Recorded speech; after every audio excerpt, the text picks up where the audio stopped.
welcome to AV Club. I'm Olivia.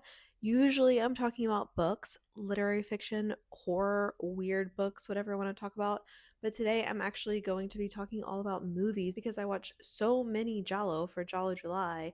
It just wasn't going to fit in my regular July wrap up. I watched 10 movies that I think apply to the kind of strict Giallo guidelines, and then some related films as well. So I'm so excited to talk about those, as well as I have a few straggler on movies I can talk about that I watched in July as well. If you're not familiar with Giallo July, it is a readathon watchathon hosted by Alex at the Bookubus, Kelsi at Slime and Slashers, and it was such a good time this year dedicating myself to watching almost all Giallo for the month of July. The Discord was a new addition this year. It was popping off. The watch parties were so much fun. I liked connecting with other people, meeting new people, and yeah, it was just a really good time. I did read some books for Jolly July as well, and those will be in my July book wrap up, but I wanted to come and talk about all the movies that I watched in July first. And I'll talk about these in order from my least favorite to my most favorite, which includes like an all time new favorite Jala film, kind of like an all time favorite film, just so good. And then at the end, I'll talk about those stragglers. So, my least favorite this month was The Red Queen Kills Seven Times, which was directed by Emilio Miraglia in 1972. And this one was stylish. It was about a house, two sisters, a family curse. Suddenly, there's a woman chasing people around wearing a red cape. What's going on? It sounds really good. I like the concept a lot, but overall, I just didn't feel like it was as consistent as the other Giallo that I've seen. Definitely not as much as the other ones that I watched this month. It was just okay for me. The next one in my list is The Crimes of the Black Cat, directed by Sergio Pastore, 1972. And honestly, a lot of my enjoyment of this film was hampered by the fact that I was watching a pretty bad transfer. But this movie follows a series of murders that have happened where seemingly no one was in the room. There's also this like yellow scarf motif that's going around at the same time. But what's really going on, as you could probably assume from the title, is that there's a black cat and its claws have been poisoned. And that's why there is seemingly no one around in these closed room murders. Again, it sounds really interesting. It's a cool premise, but kind of mid overall. My next one is Five Dolls for an August Moon, and this was directed by Mario Bava in 1970.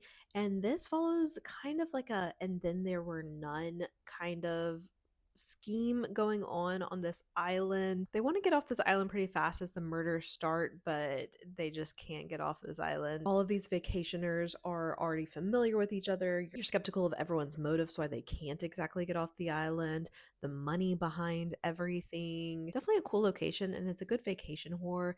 My favorite part, of course, is Edwige Fenech. I think she serves face throughout the film, as always, as expected. I think that the way that they have to put all of the corpses in the like deep freezer and hang everyone up because they're, isolated on this island, they can't get rid of the bodies in any other ways. I think that looks really cool visually. I do think there's a lot of cool visual stuff. Overall, what happens with the plot and the reveals just didn't do a lot for me. But definitely not a bad film by any means. I think if you're a Bava completionist and Edwige Fenech completionist, I don't think you're going to have a bad time watching this movie, but it isn't the first one that I would recommend to people. The next one I watched as part of one of the Discord watch parties, Footprints on the Moon, directed by Luigi Bazzoni and Mario Finelli in 1975. This one had a cool plot going on. Our protagonist works as a translator at like a UN kind of thing. One of the things that she overhears at the UN is about this climate catastrophe that cannot be come back from. And from that point, she has like a mental breakdown and is having a hard time for the rest of the film, that she cannot remember the past couple of days, that there's clearly things that are going on in the times that she does not remember, that she can't recall. There are conspiracies abound on this beachfront estate. And this was really interesting. And I think that the climate change mental breakdown is so relatable and something very different for a Giallo. And there's interesting sci-fi components as well. Didn't watch the best transfer, so I definitely want to rewatch this again in the future with a more high def experience. Moving into my four-star watches, The Bloodstained Butterfly by Duccio Tessari, directed 1971. And this is primarily a courtroom mystery. It's a case of mistaken identity where a famous football player has been supposedly seen at the scene of a murder, and so he gets this murder pinned on him. What's actually going on? I liked the courtroom aspect, and I think that you would have to like it to want to watch this movie and really get the most out of it. But yeah, very interesting. Next, The Fifth Chord, also directed by Luigi Bazzoni in 1971. This is one that has been on my watch list for so long. I think this is like one of the most well known Jolly, and it was worth the wait. This was really enjoyable. I watched it in the first couple of days of the month, and then there was also a watch party for it, so I got to rewatch parts of it. But it's also pretty funny because the main character is like this alcoholic, and that's a big part of what's going on is his personality as a alcoholic. But also for some reason he remembers everything. He remembers every little detail of anything that happened. But there are some cool settings in this. It is just like visually one of the most beautiful, striking, unique films. And there's so many shots that are just like absolute flexes. And part of it reminded me even of like Blade Runner, which is not what you would really expect, I think, from a Giallo, but just very future thinking, modern cinematography, beautiful. Like every shot is just incredible. And like sometimes it's like a little bit distracting because it looks like a lot of the shots were chosen just as a flex on what they could do and kind of experimental, but loved this one. It was just a treat to watch. Alice, Sweet Alice, directed by Alfred Soule in 1976. This one questionable if you really want to consider it a Giallo because it's more of like the American take on a Giallo, but I thought this one was really interesting. It focuses on Alice, who is kind of a bad egg, creepy child, is just like always around when stuff has gone wrong. Just seems to have a malicious spirit, violent, petty, jealous, like she's a bad kid, and they make it so obvious that she's just a bad kid. And so, of course, you're like, well, what's actually going on? Because there's no way it's just like this evil child that's doing all of these murders. This one also has like striking visual choices, especially in the costuming, which I think seems influenced by Argento. But this is one of two that I watched this month that kind of revolve around kids and the treatment of kids in horror movies and in society and power differences, dynamics. So I definitely recommend Alice, Sweet Alice. My most underrated movie this month. If there is one movie that, well, I would want everyone to see, but also I do think needs a better release. It was kind of a horror show. Is Psychout for Murder by Rossana Brazzi, 1969. And this one I had to watch. I think it was like an Italian and an English version stitched together to kind of come up with a complete version of this. So, yeah, obviously not ideal.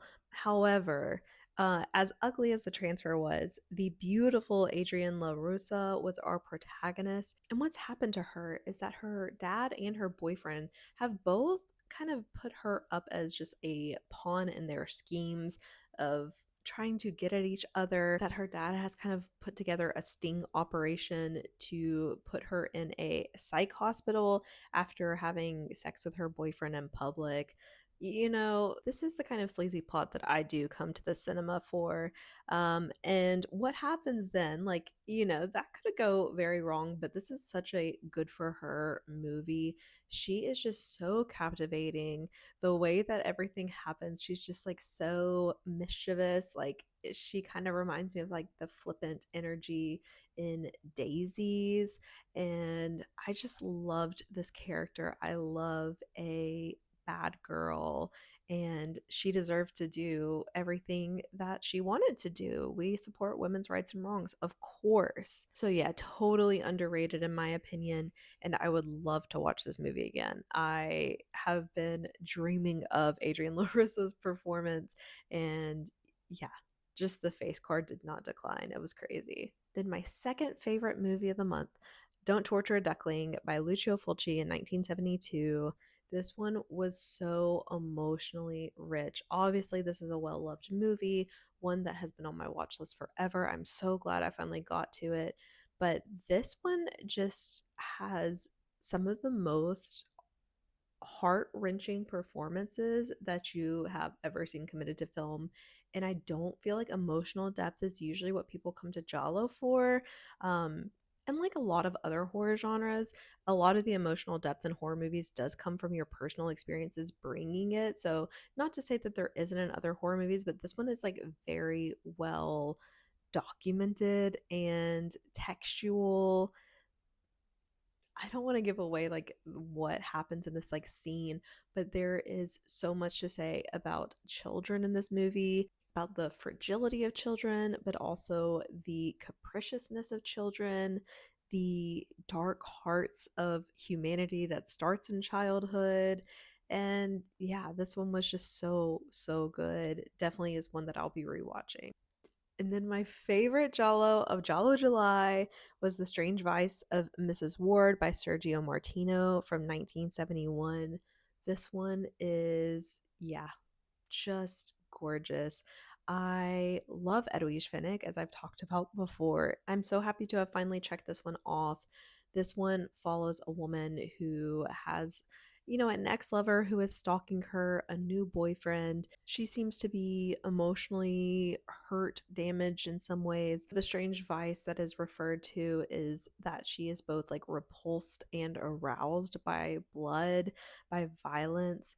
And I just felt like the way that this was done was so needed to watch in this time where sexual content is going to be increasingly censored, and just how complex her motivations are, how sympathetic this movie was to her, that she deserved to be happy and healthy no matter what her predilections were. And yeah, definitely one that I'll be rewatching as well. This is maybe my personal favorite Edwige Finnick performance as well, that she gives a variety of emotions. She is always serving face. Like she is always going to bring dynamic beauty to the screen. However, I felt like there was a lot more emotional dynamics going on, and that she just gave like a really moving emotional performance in this, and I just loved it so much. I feel like there's other aspects in the movie, especially in like Sergio Martino's more flamboyant characteristics, that he's like not afraid to turn a phrase. A previous movie that I've loved of his, Your Vice is a Locked Room and Only I Have the Key. That line actually comes from a letter in this movie. Like, he's just like writing some stuff, and I'm here for all of it. I think it's such a refreshing take on the genre. I would love to see more female centered movies like this. Like, just so good. Then I watched some kind of adjacent movies. I watched the anime Wicked City, directed by Yoshiaki Kawajiri in 1987. And this is a cyberpunk anime with a cop demon pairing. And this is not a Giallo at all, but it does feel inspired by 70s Italian film in a lot of ways. So it was a fun movie to watch during this time. As well, I watched Dario Argento Panico, directed by Simone Scafidi in 2023. And this was a documentary that was filmed alongside him staying in a hotel writing Dark Glasses, which I think came out in 2023 as well. This one had interesting interviews. Like, it was a lot of just like talking heads, talking about how much they love Argento. Like, it had Guillermo del Toro and his daughter Asia, his ex-wife. It had interesting people. Lamberto Bava, I believe, was in it. Um, However, I think this is just like for someone who already likes Argento and wants something kind of light and entertaining. They don't talk up really about his process in writing Dark Glasses, even though that's happening concurrently with the filming of this documentary. So I think it leaves something to be desired as far as actually being a documentary or teaching you anything. Hearing his family's perspectives was interesting. But overall, I think that there's probably other Argento documentaries that have been made, and I need to go check those out. Um, this one was nice though. Then I only watched three other movies in July, so I might as well talk about them. The Tunnel 2011 was a found footage Sydney tunnels horror. This one was okay. Not something that I would recommend anyone watch. It's really filmed like an Australian documentary, which I guess to its credit, but also cringy editing style. So, yeah, I did like seeing a horror that was in Australia that was more about the city, like some a different take that isn't just about how weird it is to be in regional areas that are about, killer kangaroos or scary bogans out in the desert. That was nice, but not a favorite movie. Watched Oddity, which came out last year, 2024, on Shudder, I believe. And this one did not have as many oddities as I expected, but it follows a woman whose sister was killed in a house the year before. They believe that it was one of her husband's psych patients that did it. It's way out in the middle of nowhere. And so the sister comes with her oddities to help solve the murder.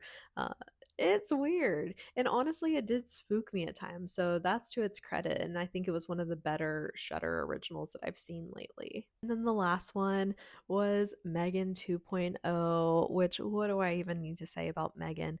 This one wasn't so much of a horror movie as like a tech action thriller kind of thing, but it was so funny. I had such a good time. And having a good time is really all that I can ask of a Megan movie. That's what the first one gave us. And then this one, I had completely forgotten about the titanium scene that I cried laughing in the first one, and the Kate Bush scene in this one. I was crying from the first note to after the scene was over.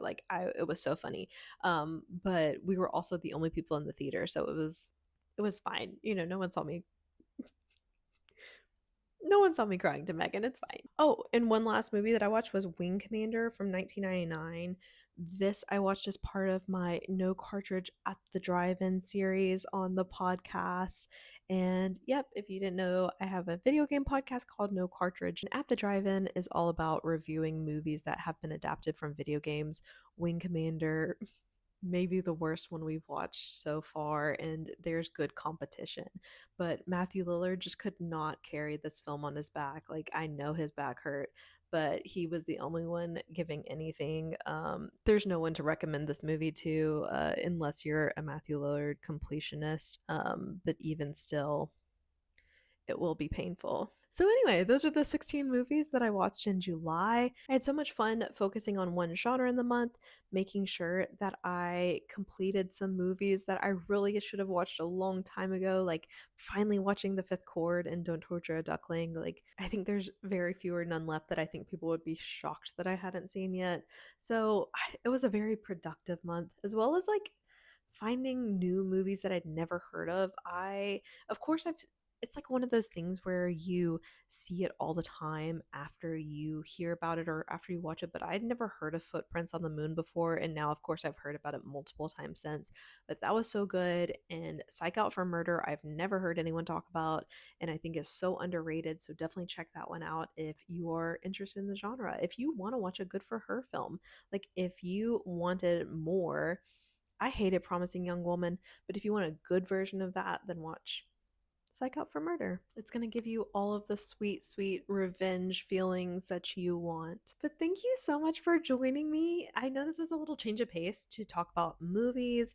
If you like hearing me talk about movies, then I might be able to incorporate some of those reviews in wrap ups in some way But yeah, still definitely want to be talking primarily about books on this channel. But I will talk to y'all again so soon, definitely about books. But for now, I'm about to go to the movie theater and watch Weapons right now before I get spoiled because I don't trust everyone. I don't trust everyone to keep it cool. But talk to y'all again so soon. Bye.